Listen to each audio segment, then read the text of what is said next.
Welcome to the Bird Gang Nation Sports Media Show, repping the greatest team of all time. Let's go!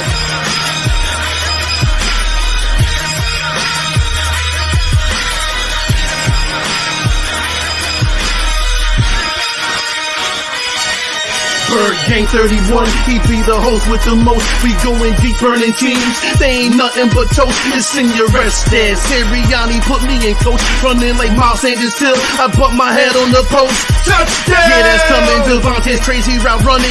Jalen hurting them, throwing lasers to break a young gunning. Come on! On the D side, we ride, sack him with Fletcher, lay him out on the stretcher. No one can protect you. Watch Darius lay him, shutting down your routes. Come on!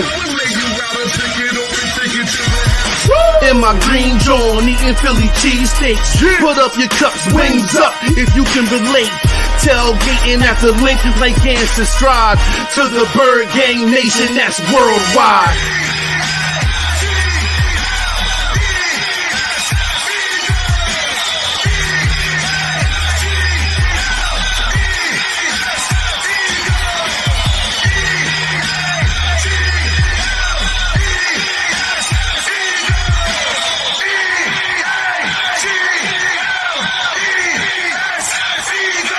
On Sundays, catch the pre and post game.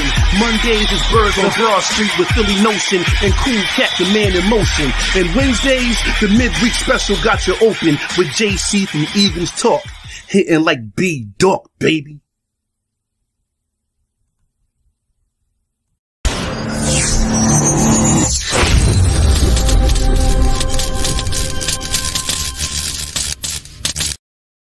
Welcome to another episode of Bird Gang Nation Sports Talk. I'm your host, Bird Gang 31. Welcome, my boy Bo Wolf, Philadelphia Eagles insider. How you doing today, Bo?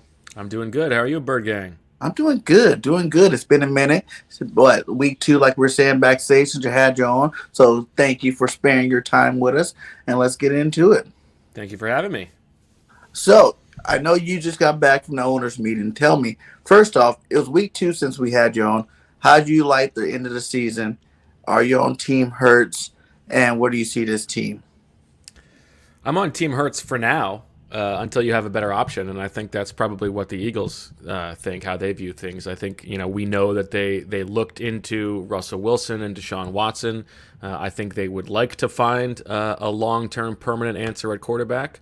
But right now, there's no downside in moving forward with Jalen Hurts in 2022, giving him another chance to take a similar leap in year 3 like he took in year 2. And if that's the case, then maybe you're fine. But if not, then you can go back to the drawing board next offseason and figure out whether there's somebody in the draft or whether there's another veteran who comes loose. It does seem like veteran quarterbacks are moving teams more often now than they did in the past. So the Eagles will put themselves in position with draft capital to be able to make a move for somebody, I think. But I think they think that Jalen Hurts, their stock line is that whatever Jalen Hurts' ceiling is, he will hit it. They just don't know what that ceiling is. And it's like they love everything about him except sort of the way that he throws the ball and reads defenses, which is like, well, that's the most important thing.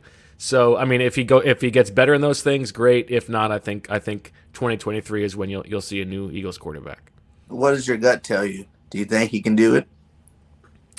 My gut tells me that he's a starting caliber quarterback, but I don't think that he's like the best player on a serious Super Bowl contender. I think if he's going to lead you somewhere, you're going to need a lot of help, and you're going to need to build the offense around what he does well. I don't think that you can sort of plug and play Jalen Hurts into any offense in the league, and he'll lead that team to the playoffs. No. Okay, this year will be a big year to find out. What about some of the new additions to our team, the Pascals, the Whites, the Reddick's? How do you like these moves so far? Yeah, I mean, the Eagles have, it's been sort of weird, their messaging, because I think they've had a pretty good offseason, and yet They've been sort of defensive about it, like we would have made a bigger splash, but don't forget that we signed all these guys to extensions during the season. That should count as part of the offseason. I mean, that's just not really how it works. Right. Whether they want that to count or not. I mean, it's true that they got a much better deal on Jordan Mailata in September than they would have in the spring, but like that's part of the deal. That's part of your job. They still had space to make moves, and we know that they tried and failed on a few other things. Like they tried to sign Marcus Williams and weren't willing to go to what number the Ravens were. They tried to be involved with Allen Robinson and Christian Kirk and Justin Reed. And, they hit one of their 5 targets, who was Hassan Reddick. And I think that's good. Like Hassan Reddick is a really good addition for this team. They were second to last in the league last year in sacks and sack rate. Hassan Reddick was probably the best pass rusher on the market who was not a guy at the tail end of his career. He's only 27 years old, or 28 years old, rather. I think there's real reason to believe he can be an impact player for this defense. He's the exact kind of player a team like the Eagles should be signing, somebody who is not just like here for one more year, but who can be here for a couple of years. Zach Pascal, it's kind of a funny signing, because before free agency, it was like, oh, well, I bet they're going to sign Zach Pascal because he's Nick Sirianni's boy. And it just sort of happened. Like the other big name receivers they went after didn't happen. And so you signed Pascal, and I think it's fine. Like, I think there is there's like a lower level that they needed to hit at wide receiver, where they just didn't have 3 competent receivers on the team. I mean, I don't think you can count on Jalen Reagor for anything at this point. And so Pascal gives you that entering the draft, so that you don't have to reach for a wide receiver in the draft, or give up more than you want to in a trade if that was something that you were thinking of. So I think it's like a replacement level signing that made sense for them, and he's being paid as such. That was fine business. And then Kaiser White, I'm curious about the Kaiser White thing, because before free agency started, he looked to me like exactly the kind of player the Eagles should be interested in, and I thought he would be more attractive to the rest of the league. The terms of the deal, like 1 year and up to $5.5 million, are surprising to me, and I'm curious why the Chargers didn't want him back on that number, and why there wasn't more competition with the Eagles for that number. It seems to me on paper like a really good signing for the Eagles. We know how desperately they need help at linebacker. You've got basically TJ Edwards, and that's about it.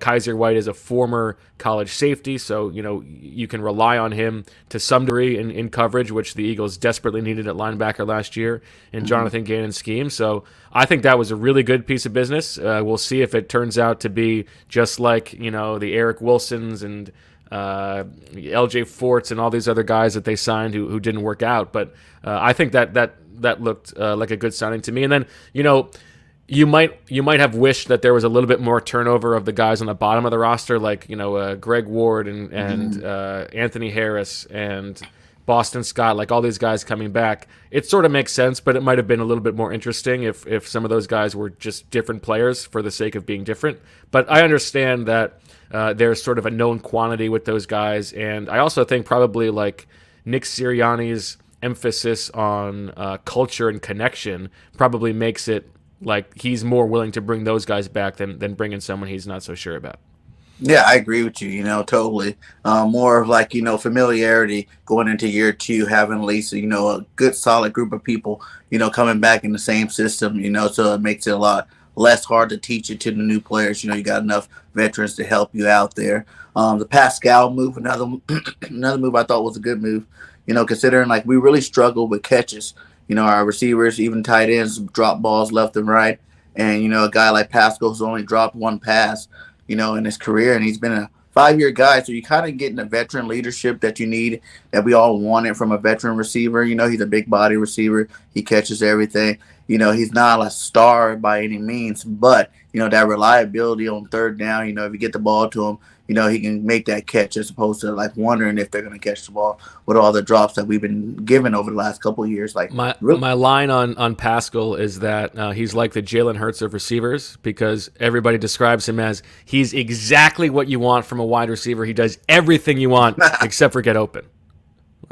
Yeah. So it's like Jalen Hurts, he does everything you want except like throwing the ball and reading defenses. So And then the we'll good see how thing they is he match worked together. with Nick, and when he was with Nick, he had his best 2 career years. So That's almost true. 700 yards.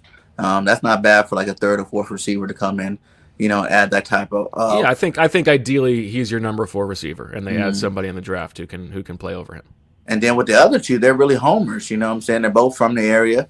You got Reddick who's coming home. I'm pretty sure he probably took a little less money, so his family can watch him play. Right, I he's from heard that Camden. was a big concern for him, not being able to see, have as many family members and friends come to the games as, he would like. So I think that's going to help him out and also motivate him because he's another young player that's still developing. I don't think he's reached his ceiling yet. And who knows, on our defense, he could hit that ceiling. That's what we all hope for. And then with White, it's another piece. He comes from the New Jersey area. He had his best year last year, which was good for him. Over 144 tackles, I think, something like that. That's right. And he like another guy that hasn't really hit his prime yet. He's another guy that's like 24 years old, something like that. 26, I think. 26. I think so. Okay, 26. But he hasn't been in the league long enough to really become a star yet. Last year was kind of his breakout year.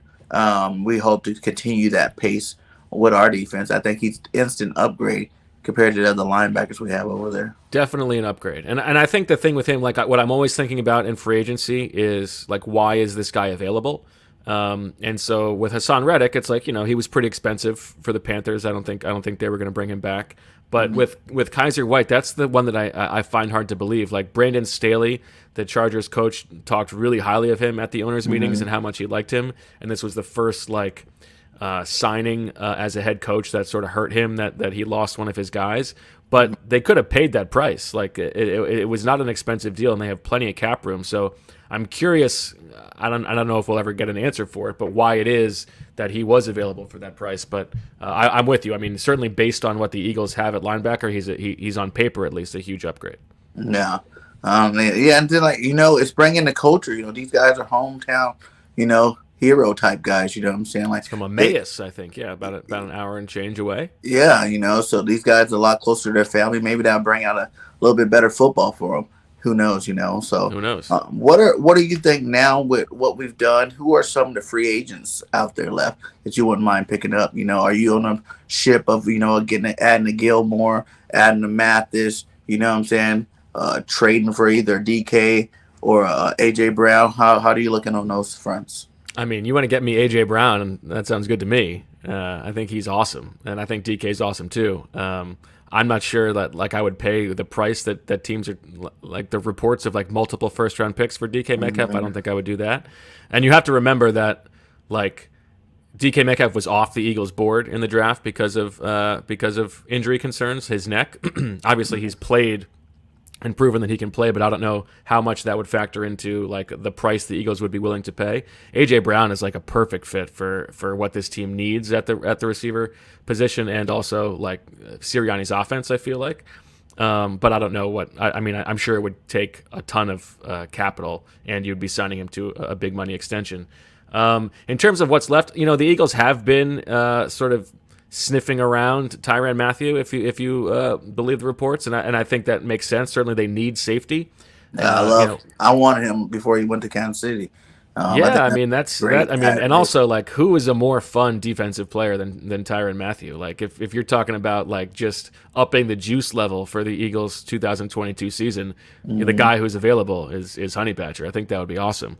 I don't know. I find it hard to believe that he's going to have sort of equal offers all over the league and choose to come to the Eagles when he's a guy who I would imagine is more interested in ring chasing.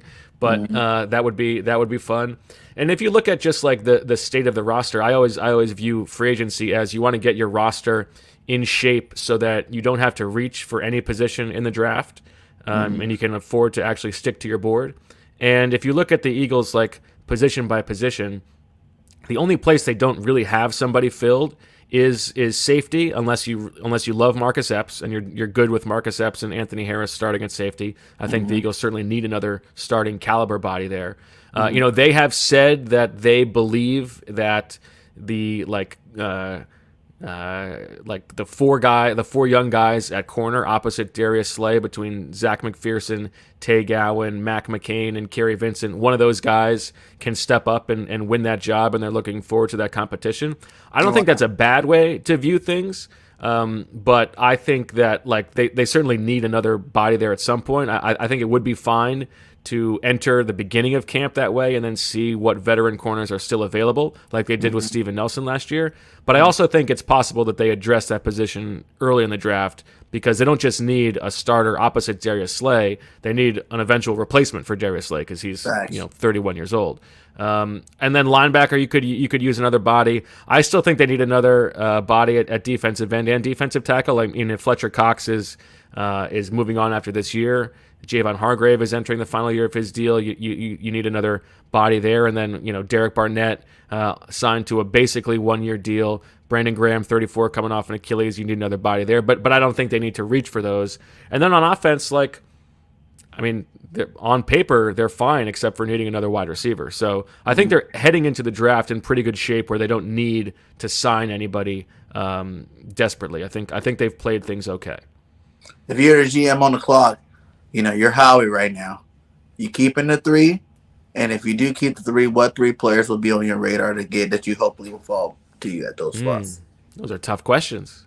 A lot of variables involved. I think it depends on what the offers are. I think Howie Roseman would love to trade out of at least one of those picks and pick up future draft capital. I think that's easier said than done where the Eagles are.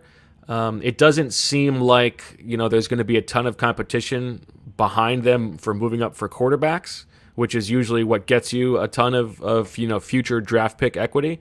And there's not a great history of picking up future firsts. It's Marcus Davenport basically is the only recent time that has happened, and I don't think that you can't count on that. But I wouldn't be surprised if they move back from 16 to the back end of the first round and pick up a future second or something like that, or pick up a third and a future second.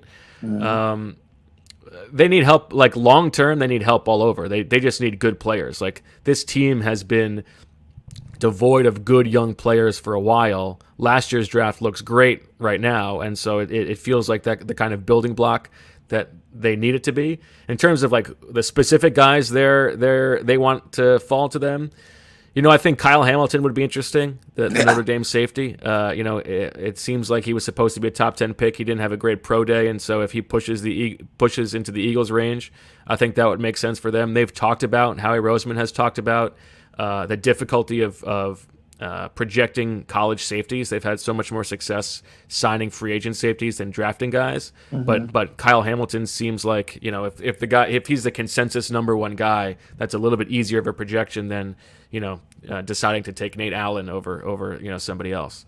I think, like, if we're talking about guys who could slide that they would love to see, Derek Stingley, the LSU cornerback, pops into my mind as well, because he would, I think, fit that idea of you can start him right away, and then potentially he gets to replace Darius Slay as the number 1 guy.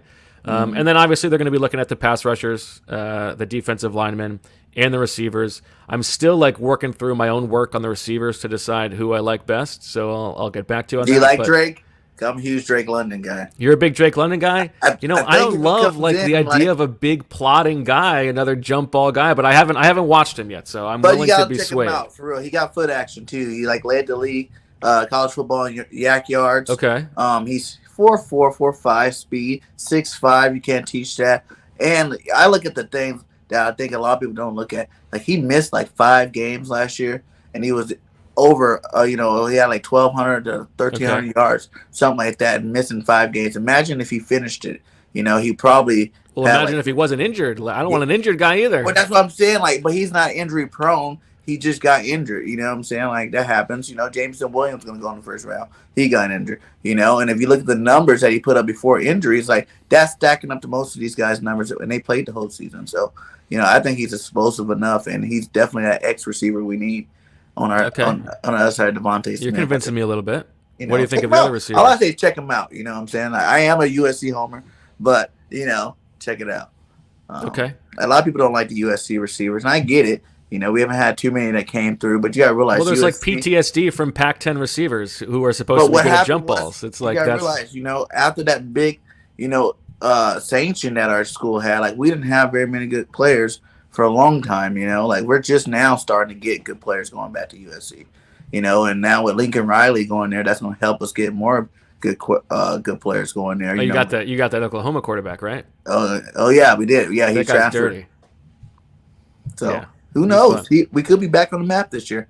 Could try to give those SEC teams a little run for their Well, money. if they win, hopefully Lincoln Riley invites you over to that house of his. Did you see, That'd be the awesome. pictures of that house? Yeah, I've seen it. He's balling. You know what I'm saying? I would love to meet him one day. Have him, hell, try to interview him one day. That'd be Yeah, tight. let's go, Lincoln. Come on. Let's go, Link. What's your college team?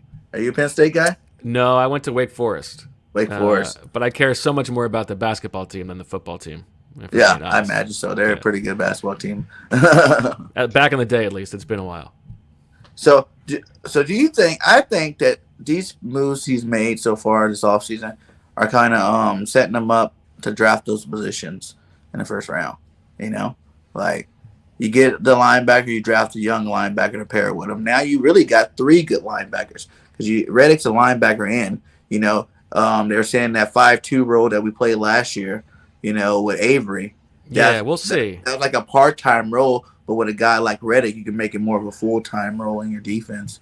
Yeah, I mean, I think like follow the money, right? Like he's not getting paid $15 million to be in coverage, is my guess. I think he might moonlight in that role and play a few snaps a game there, but like they signed Kaiser White for up to $5.5 million to play off the ball. Like they're not paying Hassan Reddick to play off the ball. He's there to get after the quarterback. Mm-hmm. And then like I said, so you get a DN, you get a linebacker, and then you go get a receiver. You got your veteran in there that knows the system that's going to be able to help people out. Then you'll get another young guy to throw in there, to help the learning curve go in there with the other two guys. 'Cause I don't really see him getting anybody better than Devontae Smith right now. I think they want Devontae to be the number one guy, like, main focus on him type receiver setup, and then have like role players at the other spots at receiver. Well, this is like a good a discussion of like listen to what they say versus listen to what they like watch what they do. Mm-hmm. And so Howie Roseman said at the owners' meetings that he talks to Nick Sirianni about the offense, and Devontae Smith last year had 100 targets, and he wants them to have 150 targets next year. Mm-hmm. And Dallas Goedert had like 90 targets, and they want him to have 120 targets, whatever the exact numbers are. And so like that's where the growth of the offense is going to come. So they don't really need another wide receiver necessarily because they love Quez Watkins. They want him to go from 60 targets to 85 targets or whatever it is, and then that's not a lot of targets to go around. Okay, that's fine. But then why did you try to sign Allen Robinson and Christian Kirk, right? Like, it doesn't really make sense.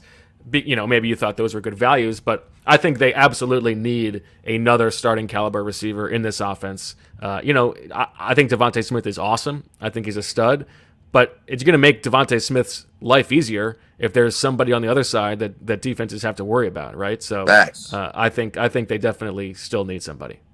Yeah. Would you go for the risk at like 19 for a guy like Jameis Wilson from Alabama?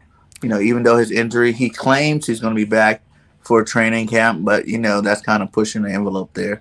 Do you really want to force the guy back early? Well, that's the thing with like a guy like Pascal, right? Is that he would allow you to not force Jamison Williams back too early, right? Like you can you can afford to be patient, and with guys who you draft in the first round, like you can't be thinking about the short term. I want him to play 2 extra games this season versus the long term of you want him to have like a healthy start to his career and develop appropriately.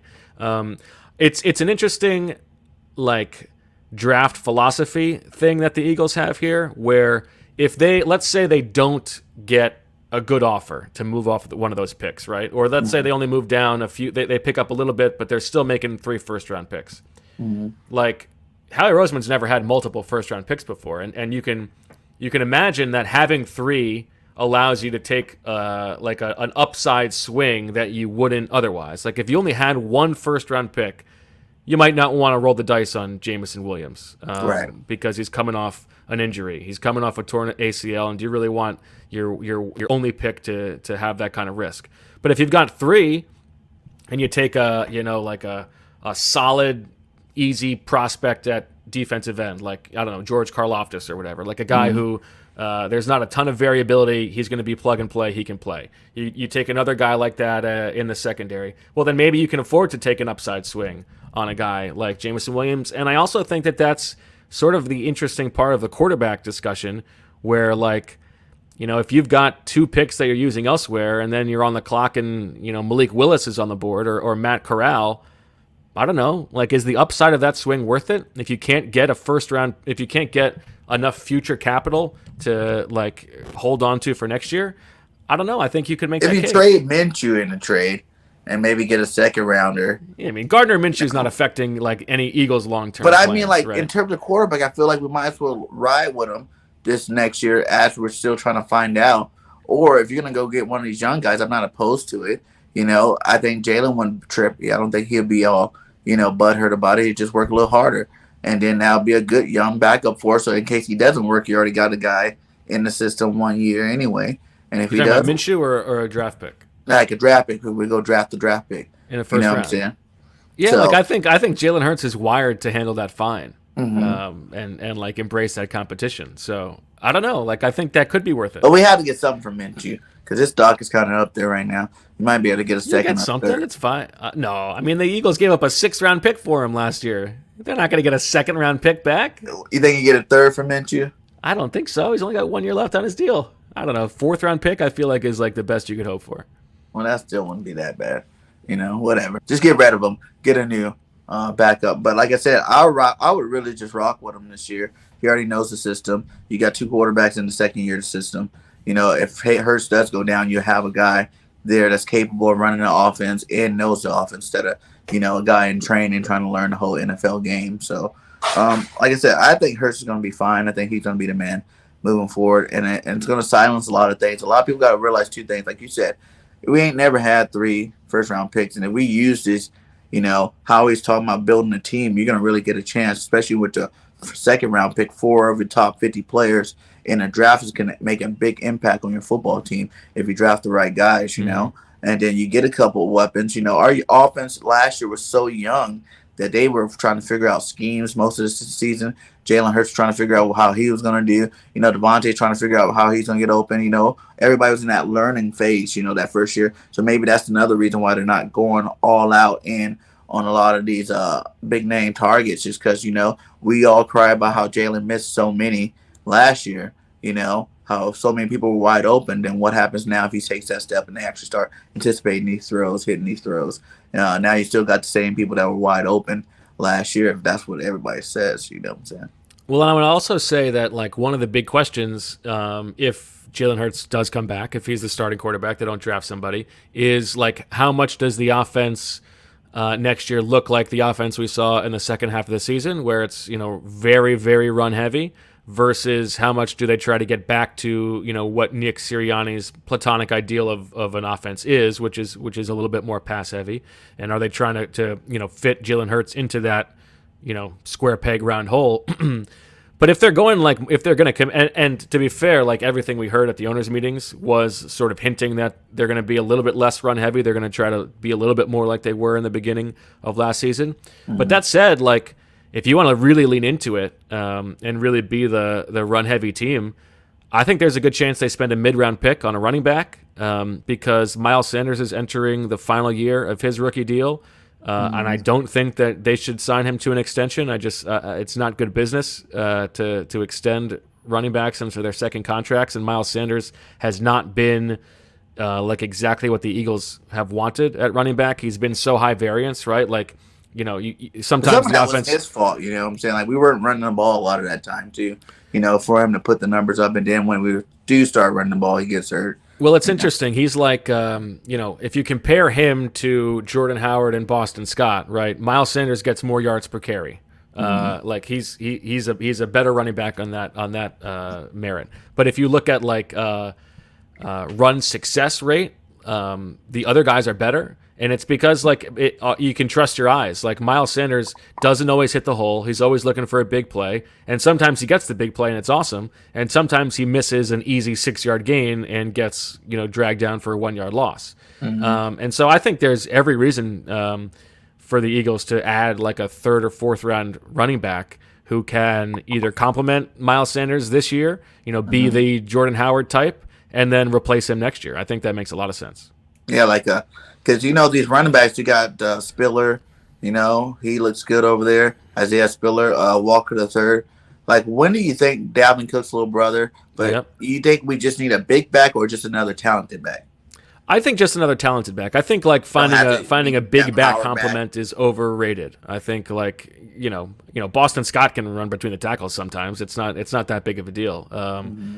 I think you just need a talented running back. What about Donald Jones? Oh no, did he sign already? Donald Jones. Ronald Jones. I think he went to the Chiefs. Oh yeah, he did. Yeah. And he's going to have like a couple of huge games because he's in that offense, right? Yeah, right. So yeah, man. I think this draft's going to really tell. I think Howard's probably going to wait to make another big move until after the draft. That second wave of free agency, and we might see a player or a trade get picked up, and maybe even have a trade that go down. Draft day. How he likes to will and deal. But if I was him, I would definitely try to stick there at those three spots. Because I think with as much talent in this draft and positions that we need, that 15, 16 and go back to back like that, skip a pick and then come back again with another pick, that could be like, game changing for our team. Yeah, I mean, Howie Roseman called it like the biggest draft in franchise history at the owners' meetings. And I think there's there's a case to, I think like taking a quarterback second overall is maybe a little bit more impactful for the franchise, but the opportunity to add 3 first-round picks is huge, and like it is in some degree like a make or break draft if they keep all the picks.